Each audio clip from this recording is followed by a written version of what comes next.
Halo, selamat pagi semuanya. Apa kabar? Luar biasa karena kita punya Tuhan yang luar biasa. Selamat datang di Andre Saber Channel, My Lovely Time with Jesus. Terima kasih yang sudah mendukung YouTube channel saya dengan subscribe, comment, like, and share. Matur nuwun sangat. Tema pagi ini yang saya bawakan adalah apa yang ada di tanganmu. What is on your hand? Keluaran 4 ayat 2 sampai 3 berkata, Tuhan berfirman kepadanya, apakah yang di tanganmu itu? Jawab Musa, tongkat.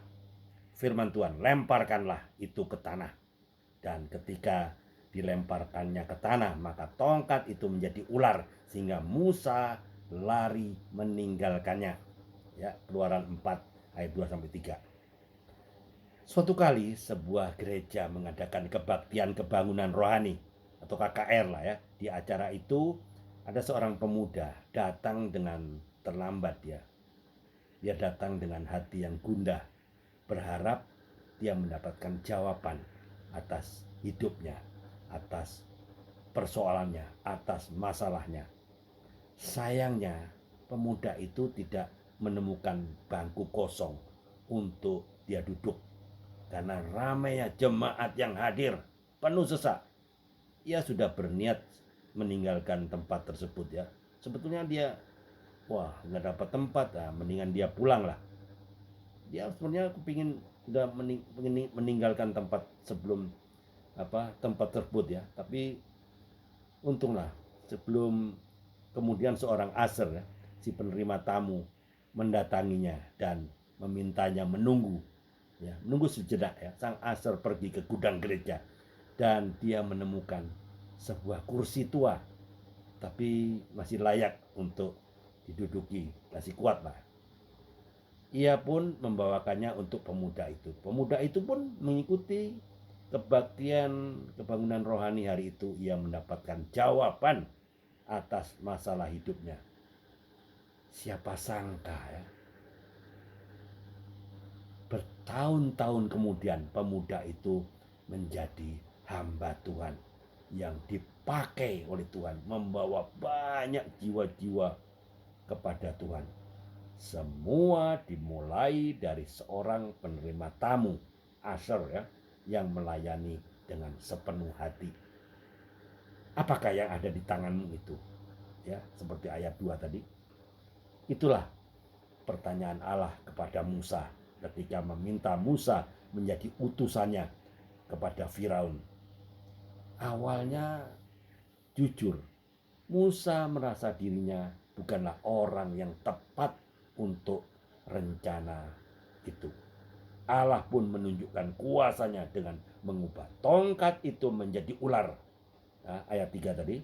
Dan memunculkan kusta di tangan Musa dengan sebuah perintah sederhana.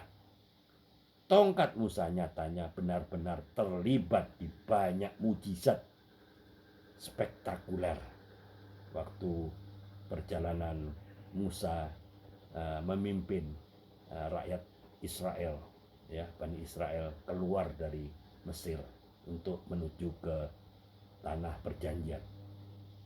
Tongkat Musa nyatanya benar-benar banyak membuat mujizat. Tentu bukan karena tongkatnya yang berkuasa, tetapi karena kuasa Allah yang bekerja melalui Musa. Itu apa yang ada di tangan kita. Sebagaimana tongkat gembala Musa, mungkin yang di tangan kita hanyalah keterampilan kecil, pendidikan yang tidak tinggi, pengalaman yang tidak banyak, latar belakang keluarga yang sederhana, dan lain sebagainya. Namun itu semua tidak pernah terlalu kecil di mata Tuhan. Ya, semua hal bisa dipakai Tuhan untuk pekerjaannya. Setiap potensi dan talenta yang mungkin kita atau dunia anggap tidak ada artinya pun dapat dipakai Tuhan menjadi alat dalam melaksanakan rencananya. Halo, dengar baik-baik. Yang perlu kita lakukan adalah memberi diri untuk dipakai oleh Tuhan. Alih-alih menjadikan hal-hal sederhana itu sebagai alasan menolak dipakainya, serahkan diri, buka hati, buka pikiran kita dan hidup kita, maka Ia akan memampukan kita. Ia dapat memakai apa yang ada di tangan kita menjadi alat bagi kemuliaannya. Pertanyaannya, lihat saya baik-baik. Bersediakah Anda dipakai Tuhan? Have a nice day. Indonesia diberkati Tuhan. Indonesia diproteksi Tuhan. Save the lost at any cost. Selamatkan yang terhilang berapapun harganya. Indonesia diberkati Tuhan. Tuhan Yesus memberkati. Amin.